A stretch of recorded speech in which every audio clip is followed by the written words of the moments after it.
Shalom, Morav Rabotai.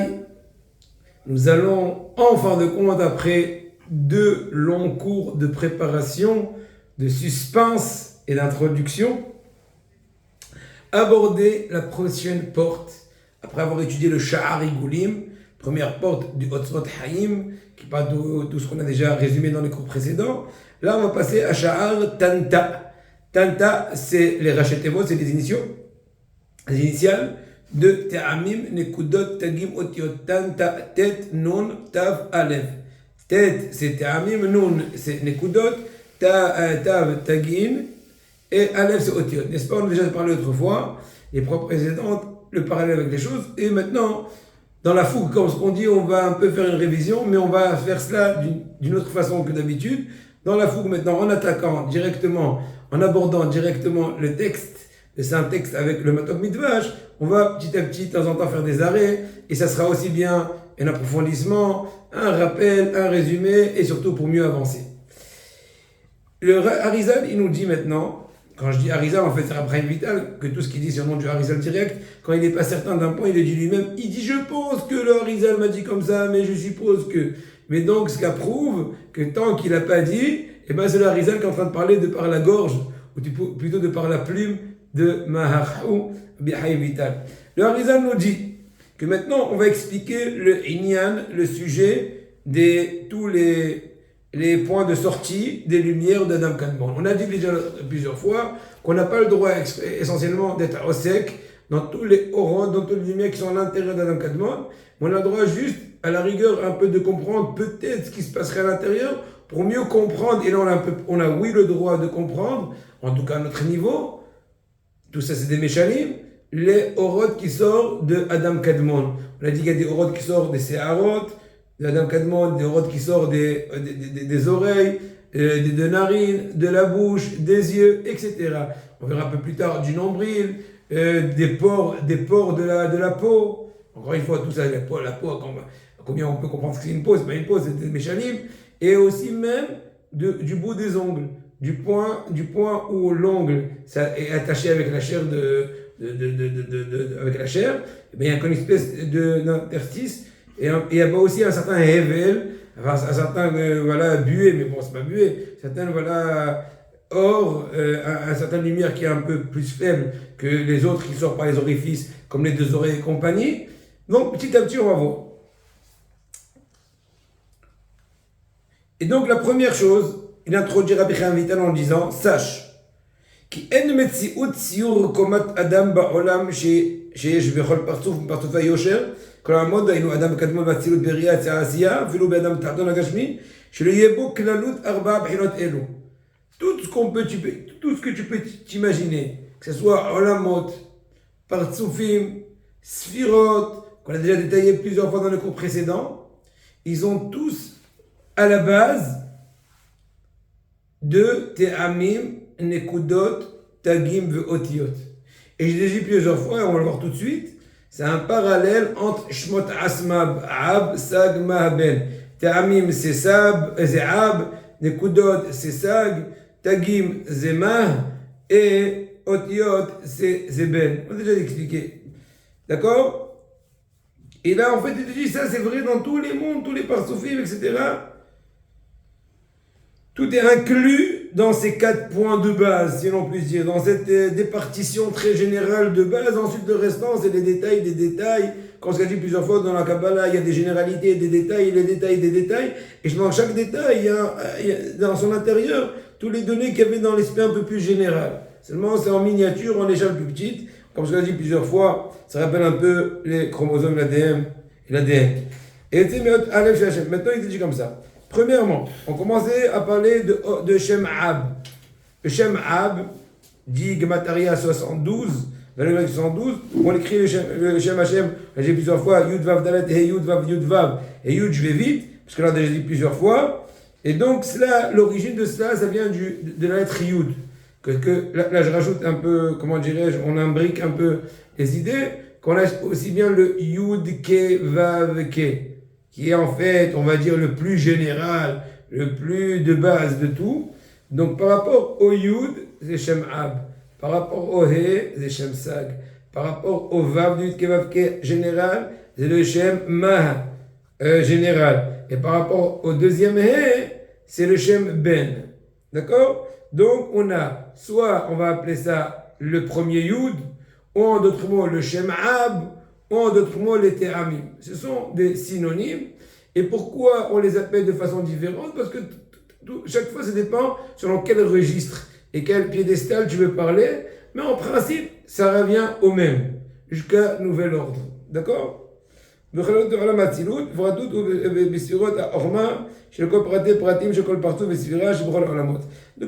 te rajoute aussi, si tu veux pousser l'idée, le Ab, c'est aussi par rapport au Olam HaAtzilut. D'accord?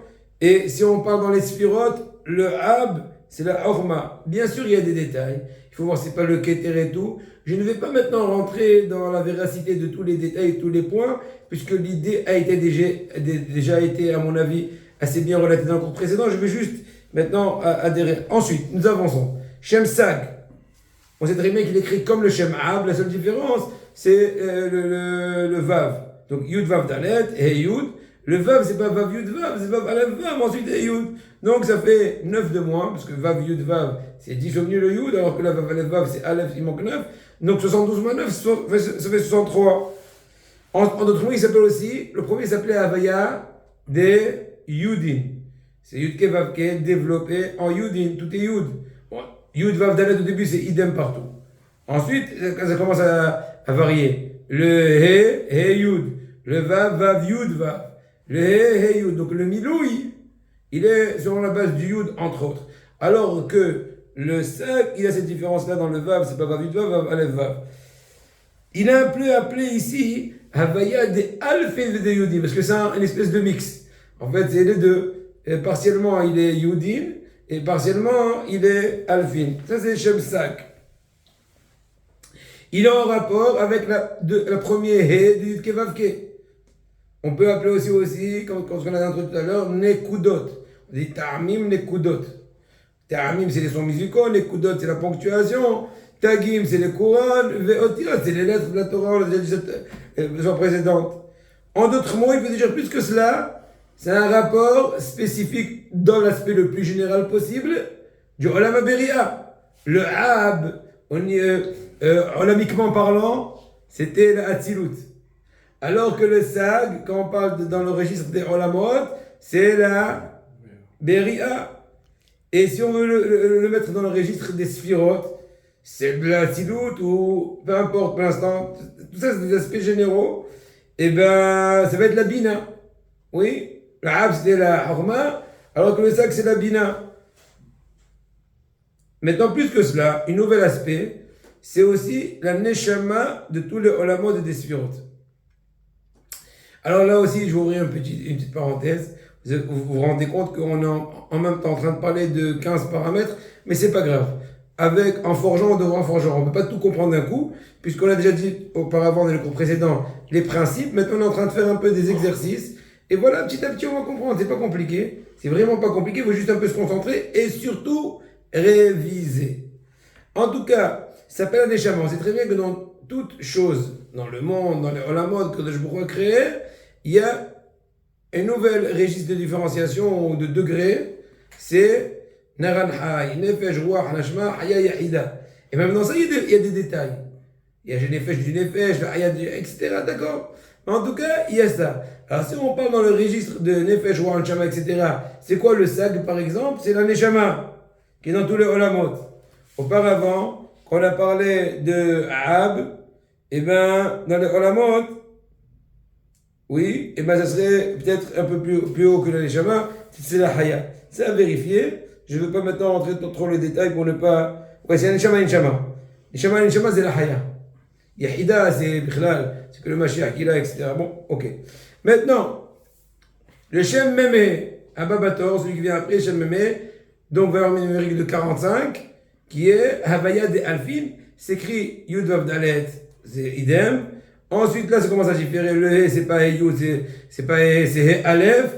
Le Vav, Vav Aleph, Vav, et le He Aleph. Donc, c'est fait la valeur numérique de tout ceci. Et de développement, ça fait 45. Là aussi, si on va un peu élargir cette analyse de ce Shem, quand j'ai dit Rabbi Haïm Vital que c'est ce Shem, c'est 4 Shemot, Tanta, c'est 4 Shemot, Asmab, Ab, Sag, Ma, Ben, qui sont très généraux. On a expliqué tout à l'heure, aussi bien pour le Ab et pour le Sag, leur aspect au niveau des Olamot, des Sphirot, etc. Là aussi, on va développer par rapport au Shem Mémé. Tout d'abord, il est appelé Havaya des Alfin, n'est-ce pas? Puisque le Milouï, puisque l'écriture complète, développée, le développement de l'écriture du Yud Kevavke, elle est selon la base de Aleph, ça s'appelle Havaya des Alfin.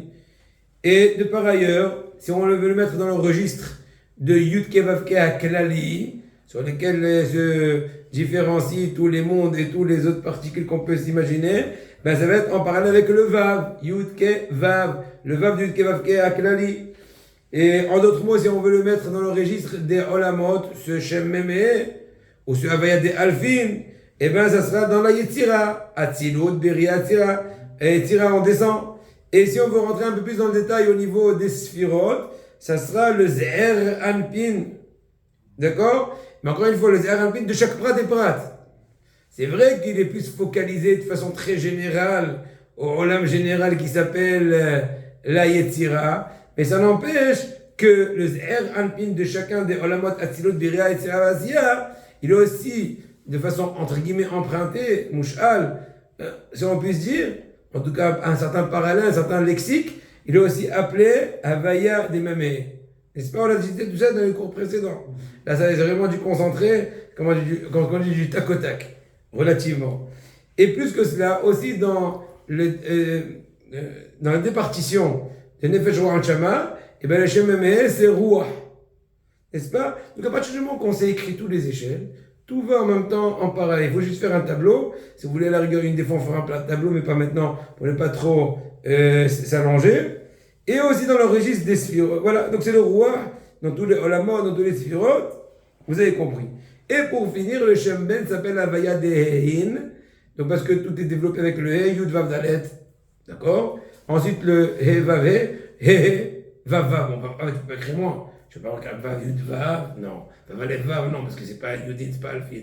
Et He, on va pas Vav, non. Donc c'est Vav Vav. Et le dernier He, c'est, si vous faites la Gemataria, Ben He Omer, et donc ça fait 52. Bien que on l'appelle ça Ben, en hébreu Ben c'est un garçon, mais en fait Yassid, c'est dans les Parsoufim, etc. Il est plutôt Nekeva. Il est plutôt Mouchpa que Mashpia. Il est derrière Azanon, et petit à petit on verra. Si on veut le mettre en rapport, ce Shem Yud Kevavke de Havaya de Hein, développé Gmataria 52, et en rapport avec les Yud Kevavke Aklali, c'est le He Aharona, c'est le dernier He, le second quoi, He de Yud Kevavke. Si on veut le mettre dans le registre des mondes, c'est le dernier des mondes, le quatrième et dernier, donc Asiya Wahanit, c'est aussi Kashmit. Et si on veut le mettre dans le registre des Sphirot, c'est la Malchut, de chaque détail. Donc, le Shem Ben, exemple, c'est la Malchut de chaque Olam et Olam, et ainsi de suite. Et aussi, au niveau des Neran Hay, c'est le Nefesh de tout l'Olam des Sphirot. Donc, en un mot, sans trop entrer dans les détails, on a Ab, Sag, Ma, Ben. Si on trace des traits, et on fait un parallèle dans Suga Havaya, Eze Od Bahavaya, Eze Olam, Eze Sphira, ça sort comme ça. Ab, on fait ça rapidement. Ab, Havaya de Yudin, Yud Rishona, Olam Ha-Atzilut, et dans les Partsoufim, c'est Ochma, c'est Abba ou Ochma, et par contre, dans les Naran Hay, c'est Haya. On passe de ligne. Le Shem Sag, Zavaya Alfin Veyudin, moitié-moitié, c'est le He Rishona du Yud Kevavke. Dans les Partsoufim, dans les Olamot, c'est la Beria. Dans les Partsoufim, spécifiquement, tout est relatif, parce qu'on a dit les détails du détail. Dans les Partsoufim, c'est le Ima ou Bina. Ouais. Dans les Sphirot, on a dit, moi ça revient au même, c'est la Bina, quoi. Sphira ou Ima Bina.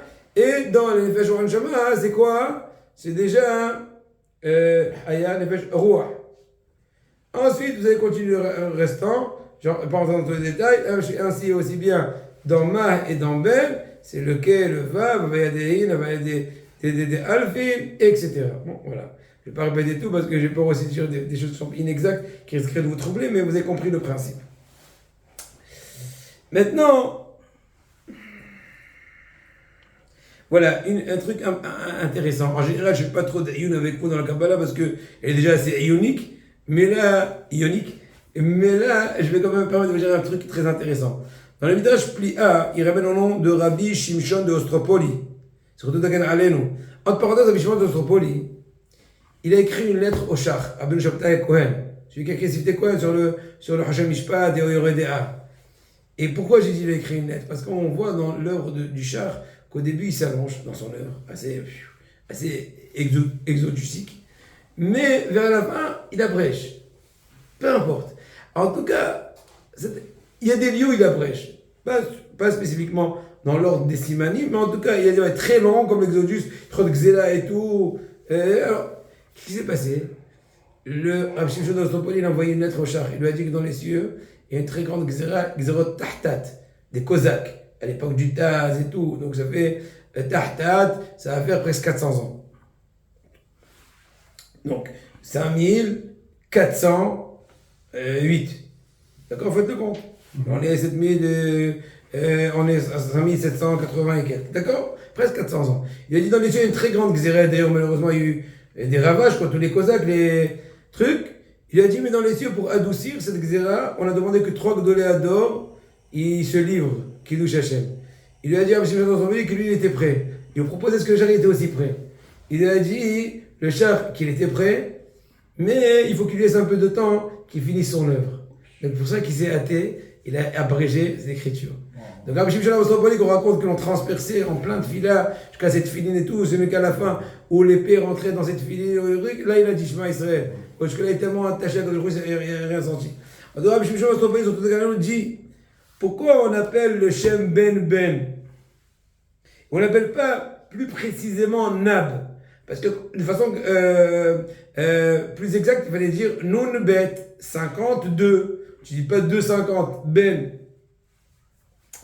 Regarde dans les autres abréviations, c'est marqué Ab, tu dis pas Ba, tu dis Sab, tu dis pas Gas, tu dis Ma, tu dis pas Ham, tu vas à les dizaines, ensuite des unités. Là, tu as précédé les unités aux dizaines. Alors, il dit comme ça, il dit afin que la Mispar Katan, la petite valeur numérique, elle soit de 9. Parce qu'on sait très bien que le Nun Pshuta, quand je dis Nun Pshuta, ça veut dire on fait allusion au Nun Sofit. Il y a le Nun simple, qui est vraiment 50, comme on le sait bien, alors que le Nun Pshuta, c'est au-delà, c'est après l'alphabet. C'est l'Otiot Sofiot, c'est après 400. Alors qu'est-ce qui se passe? Nun Pshuta Mispara Shva Meot. Donc Taf, c'est 400, on le sait bien. Après il y a 500, 600, 700, c'est les lettres finales, Mansefar. Le même Sofit, etc. Donc si on va selon l'ordre, eh ben, le Nun Sofit, c'est 700. Oui? Parce que Tav, c'est 400, etc., etc. Pour ça, il te dit, la reine, Kaf Mispara Amesh Me'od, d'accord? Que moi, chez Koulam, Mispara Katan et Tcham. Il dit maintenant, si tu fais la valeur numérique de tous les Shemot HaKodesh, ouais, vous êtes avec moi? Ça fait exactement 9.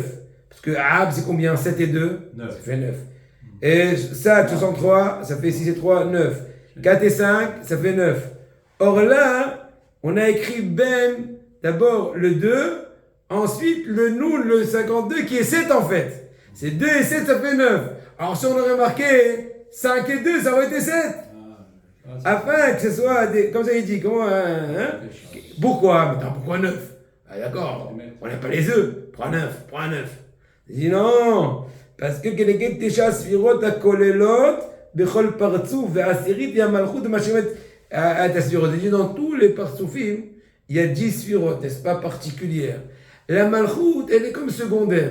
La 10e sphira qui est la malchut, elle vient compléter, fermer, comment dirais-je, le compte. Donc, pour mettre en évidence l'aspect essentiel qui compose chacun des parsoufim, qui est la base de 9, il faut faire une gmataria ktana qui arriverait à 9. Pour cet effet, on a fait Ben et pas Nun Bet. C'était un petit comme ça, un petit bonbon hals, kasher, bedat, pour continuer à bosser. maintenant, והנה ארבעה הוויות נחלקות בארבעה מיני מילואים האלו של אבסגמה בן, הם מתלבשים בארבע בחינות ואלו הן. בחינת טעמים, maintenant, c'est aussi une idée qu'on a déjà expliqué dans les cours précédents. On va faire un parallèle entre Asmab et Tanta, entre Ab et Te'amim, Sag et Nekudot, Ma et Tagin, Ben et Otiot. Tout simplement, il faut écrire. Prendre une feuille, un papier, écrire. On ne peut pas deviner. Vous avez compris? Donc quand je te dis quand je veux te dire par exemple, vous allez comprendre un exemple et après on va rouler. Quand je te dis par exemple que le Shem Ab, n'est-ce pas, entre parenthèses, lui-même, il a des détails. Il a son Ab, Sagma particulier par exemple. On en a déjà parlé, n'est-ce pas? Alors par exemple, il y a le Ab du Ab, le Ab particulier du Ab un peu plus général et ainsi de suite. Maintenant, par appellation, au lieu de dire le Ab du Ab, je peux dire les Te'amim des Te'amim, c'est la même chose. Ou les Te'amim du Ab, ou à la rigueur le Ab des Te'amim. Est-ce que c'est tellement interchangeable quand on change de registre? Je ne sais pas, mais en tout cas l'idée est comprise. Et ainsi de suite. D'accord? Donc je te dis que les Te'amim, donc les sons musicaux quoi, n'est-ce pas, qui ne sont pas marqués dans la Torah, parce qu'ils sont tellement hauts, ils n'ont pas d'emprise sur la Torah. Ils sont extrascolaires. Les Te'amim, donc les sons musicaux, leur racine, c'est le saint nom Ab. Et là, ils ont 3 catégories pour notre effet. Peut-être ils ont plus, mais dans les catégories générales qui nous intéressent pour l'étude des lumières qui sortent des orifices de Adam Kadmon, comme ce qu'on a précédé dans le cours précédent, les oreilles, les 2 oreilles, les 2 narines et la bouche. On verra un peu plus tard aussi les yeux. C'est pour comprendre un peu ce qui se passe. Les lumières, qui dit lumière, c'est des noms de Shemot HaKodesh. Qui dit Shemot HaKodesh, c'est la base générale. Comment dirais-je, l'atome de base, entre guillemets, c'est quoi? C'est Shemot Asmab. Donc maintenant, je veux prendre ça et décortiquer pour notre intérêt. Par exemple, je dis, Lakim Meshosh Peinot, les Ma'ala al-Atimot Bemtsa. Je dis maintenant, il y a 3 catégories. Au-dessus des lettres, entre les lettres et au-dessous des lettres. Par exemple, au-dessus des lettres, on va prendre un exemple, Ravi à Azarka, dans les sons musicaux. Entre les lettres, c'est soit le pasek, ou le makaf. Le makaf, c'est comme un tiré pour lire les 2 mots presque d'un coup. Oui, c'est un tiré qui dit un tire-bouchon. Tu mets un tiré. Tu vas pas dire un tire, bouchon. Non, ouais, un bouchon. Il y a un bouchon dans les cuisses. Vous avez compris? Ainsi de suite. Alors que les Te'amim, Tahtonim, c'est le Tevir et compagnie. N'est-ce pas? Ensuite, continuons. C'est pour un peu vous faire sourire. Dans l'ancien Tfous, dans l'ancienne impression de Rabbi Chaim Vital, parce qu'ici, le Matok Midrash, il te ramène les pages aussi de l'ancienne édition. On vient juste de tourner la première page. On n'a même pas fini la page. Premier il y a recto verso, on n'a fini que le recto. Donc, calmos, ça peut durer autant de temps. On est là. On est là avec Kadosh Baruch Hu. C'est pas mal, hein? Tu as cru que tu as déjà fait des tonnes. Tu as fait qu'un folio. Bon, allez. Il ne faut pas se décourager. Allez, on y va. Il te dit, Behinat Nekudot. Second point, c'est les Nekudot. C'est quoi Nekudot? C'est les points, ponctuation. Hirik, Shuru, Kubutz, Olam et compagnie. Et bien, eux aussi, ils ont 3 catégories. Il y a la ponctuation qui est au-dessus de la lettre, dit le Olam, le Holam. Il y a la ponctuation qui sont au milieu de la lettre, par exemple le Shuruk, le Vav avec le point. Il y a la ponctuation, je crois que c'est la seule. Et il y a la ponctuation qui est au-dessous, c'est la majorité. C'est Gol, Kamat, Pata, Tsere et compagnie. Troisième catégorie, et là c'est en rapport avec le Shem, regarde, et avec le Shem Sag. N'est-ce pas, on a dit tout à l'heure? Leur origine, la ponctuation des lettres de la Torah, quoi. Surtout du Sefer Torah. Peut-être aussi du Tanakh, mais en tout cas, du Nach, mais surtout de la Torah. Shem Sag. Ensuite, troisièmement, on a la notion des Tagin. Tanta. Ta'amim, le kodot Tagin. C'est quoi Tagin? Les couronnes. C'est en rapport avec quel Shem? Allez-y. Même, très bien. Il y a 3 Tagin. Maintenant, sur les lettres, On sait très bien que les 22 lettres de la Torah, mis à part les lettres finales, en tout cas avec les lettres finales, on a 22 plus les lettres finales, qui sont Mansefar. Ils sont divisés en 3 catégories. Il y en a qui ont 3 tagging, il y en a qui ont un seul tag, il y en a qui n'ont aucun tag. Et maintenant, qu'est-ce que je dis avec Avruta maintenant, beaucoup plus tard, là, on est presque 150 pages plus tard, ben déjà on y arrivera. Il explique après Vital longuement pourquoi là il y a 3 tagging, là 1 et la truc. Mais là il faudra déjà faire du chemin, expliquer comment les Orosa ils sont passés par là, combien ils ont puisé, pourquoi ils n'ont pas puisé. Mais en tout cas, pour à savoir, il y a Otiot Sha'atnez Getz, c'est une espèce d'abréviation pour focaliser ces lettres-là. Sha'atnez, donc Shin, Ain, Tet, Nun, Zain, Getz, vous avez compris, le tzaddik final. Et là, ils ont 3 tagging. Ils ont 3 courants, 3 petits tags. Petite couronne parfaite. De King. Et il y en a qui ont un seul tag. Un seul couronne. S'appelle les lettres Bedek Haya. C'est quoi Bedek Haya? Bet, Dalet, Kouf, Het, Yudé. Ils ont une seule. Et par contre, les Otiot Melechet Sofer, au Ochel Mesaperet. Ça dépend comment tu fais la combinaison, ça revient au même. Donc les lettres Mem, Lamed, Aleph, Kaf, Tet, et Tav, et Samer, Vav, Perej, ils ont Wallo. Ils n'ont aucun tag. Ils n'ont aucune couronne. Et tout ceci, encore une fois, comme vous l'avez bien compris, leur origine, c'est du Shem Klali, Shem Kadosh, Memhe, Avaya de Alfil, qui est en rapport dans la Olamot, dans les Portsoufim, dans la Sirot, au niveau d'un peu plus détaillé, etc. Vous avez compris. Encore une fois, je répéterai plusieurs fois. Une des grandes complications de cette sainte étude, mis à part qu'elle est sainte et qu'il y a besoin d'être un peu adéquat, en tout cas souhaité et espéré, mais aussi c'est ne pas mélanger les registres. Savoir à chaque instant où t'es. Ne pas danser dans 10 pistes, après je sais plus où t'es. Bon, ça c'était une parenthèse importante qu'il faut de temps en temps raviver pour ne pas perdre le fil.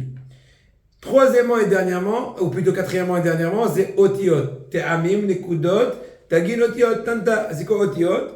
Les Otiot, c'est les lettres. Il n'y a pas besoin d'expliquer, c'est bien clair. Les lettres de la Torah, les 22 lettres de la Torah, et les 5 lettres finales Mansefar, le même Sophit, non Sophit, Tzadik Sophit, Pes Sophit et Kaf Sophit, n'est-ce pas? Qui sont des lettres qui sont doubles, parce que c'est la même lettre, seulement qui est en Sophit. Bien qu'on a dit au niveau de Gmataria, il y a des différences dans les centaines, 500, 600, etc. Bon, en tout cas, les 22 lettres de la Torah plus les lettres finales, leur origine du Sem, Ben. Et chacun de ces 4 lettres-là... C'est en rapport avec la SIA? Oui, bien sûr. Encore une fois, c'est un rapport dans un certain registre. Ce n'est pas que, c'est au niveau général, plus spécifique à la SIA. Mais ça n'empêche qu'en petite échelle, dans chacun des mondes, il y aura la notion de Ben. Vous avez compris? Comme on a dit plusieurs fois. Maintenant, chacun de ces 4 Havayot, et là on l'a déjà dit tout à l'heure, il est inclus des 4 autres Havayot. Donc le Ab Klali, il a son Asma Prati. Le Sag Klali, il a son Asma Prati. Le Ma Klali a son Prati. Le Ben Kaïm, dans une petite parenthèse, vous avez compris déjà l'exercice. Si je veux un peu plus décortiquer et faire un peu plus agrandir le microscope, entre guillemets, le microscope spirituel, et bien dans le Ab Klali, si je prends son Asma Klali, dans le Ab du Ab, il a Asma Prati. Dans le Sag du Ab, il a son Asma Prati. Dans le Ma du Ab, et ainsi de suite jusqu'à l'infini. Comme dans la relativité entre les sphirotes et le Olam. C'est comme les sphirotes qui se subdivisent. Oui, c'est la même idée. J'ai déjà dit plusieurs fois à Bataille, et on le répétera plusieurs fois. Dans la Kabbalah, et l'idée est très simple. Pourquoi? Vous savez pourquoi?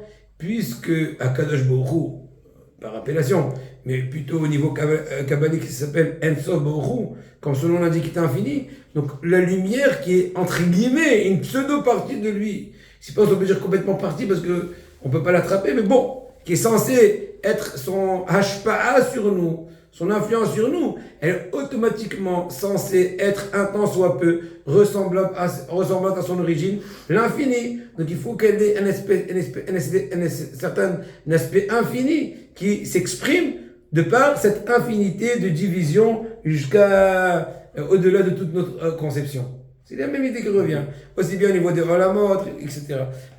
Voilà. Maintenant, on va aborder quelques secondes le début. On a besoin de connaître les ta'amim, bon, le concept. De façon générale, quoi? Tu parles pour... Par rapport les moussagim, on a compris. Ouais, tu demandes de façon pratique pour le Shabbat? Non.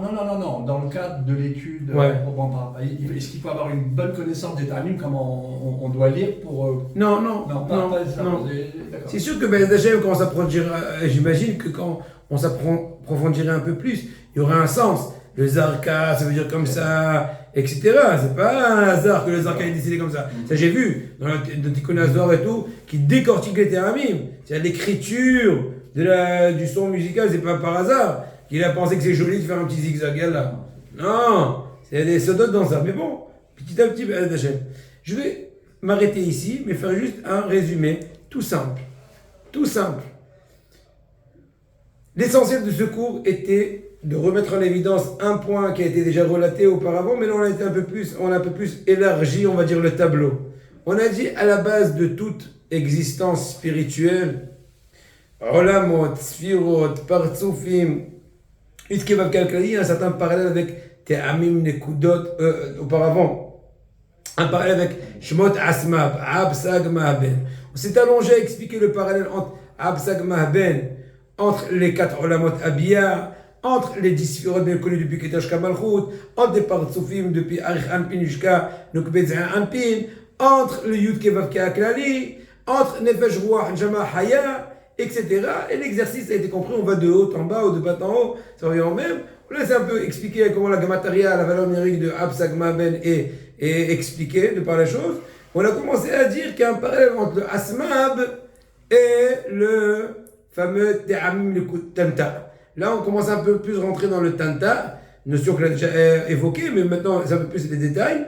On a déjà commencé un peu à dire l'idée que même dans les Te'amim, par exemple, ou dans les Nekudot, par exemple, il y a 3 catégories internes. Celles Te'amim, Elyonim, Emtsaim, Tartonim, Nekudot, Elyonot, Emtsaim, Tartonot, donc supérieur au milieu ou inférieur. On a donné des exemples, etc., qui a un sens au niveau des Orot et des Shemot HaKodesh qu'on verra un peu plus tard. Tout ça, Rabotai, c'est une espèce d'introduction pour comprendre un peu après, mais déjà dans le cours prochain et au-delà, comment les lumières de Ozen, Adam Kadmon, ils vont sortir de Oznaim, de Otem et de P. L'origine à l'intérieur d'Adam Kadmon, c'est quoi? C'est Abdesak, etc. On verra B'Hashem les prochains cours.